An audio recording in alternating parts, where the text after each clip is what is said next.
Oman തീരത്തിന് സമീപം നടന്ന തുടർച്ചയായ ആക്രമണങ്ങൾക്കെതിരെ ലോകത്തിൻ്റെ ശ്രദ്ധ തിരിയുകയാണ്. ജൂൺ 8-ന് ഇന്ത്യൻ ജീവനക്കാരുള്ള മാരിവെക്സ് കപ്പൽ ആക്രമിക്കപ്പെട്ടതായി റിപ്പോർട്ടുകൾ പുറത്തുവന്നു. 24 ഇന്ത്യൻ ജീവനക്കാരെ അതിൽ നിന്ന് രക്ഷപ്പെടുത്തിയിരുന്നു. ജൂൺ 9-ന് MT സെട്രബെല്ലോ ആക്രമിക്കപ്പെട്ടതായും അതിൽ 3 ഇന്ത്യൻ നാവികർ കൊല്ലപ്പെട്ടതായും റിപ്പോർട്ടുകളുണ്ട്. ഇപ്പോൾ ജൂൺ 11-ന് MT ജൽവീർ എന്ന കപ്പലിനും ആക്രമണം നേരിട്ടതായി വിവരങ്ങളുണ്ട്. കപ്പലിൽ 20 ഇന്ത്യൻ ജീവനക്കാരുണ്ടായിരുന്നു.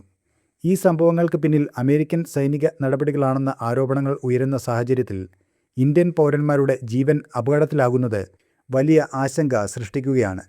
ലോക രാഷ്ട്രീയത്തിലെ ശക്തിപ്രകടനങ്ങളുടെ വില സാധാരണ നാവികരും തൊഴിലാളികളും നൽകേണ്ടി വരുന്നത് എന്തുകൊണ്ടാണ് എന്ന ചോദ്യവും ശക്തമാകുന്നു. ഇന്ത്യൻ പൗരന്മാരുടെ സുരക്ഷയ്ക്ക് മുൻഗണന നൽകണമെന്നും സംഭവങ്ങളുടെ സത്യാവസ്ഥ പുറത്തു കൊണ്ടുവരണമെന്നും ആവശ്യപ്പെട്ട് നിരവധി ശബ്ദങ്ങൾ ഉയരുകയാണ്.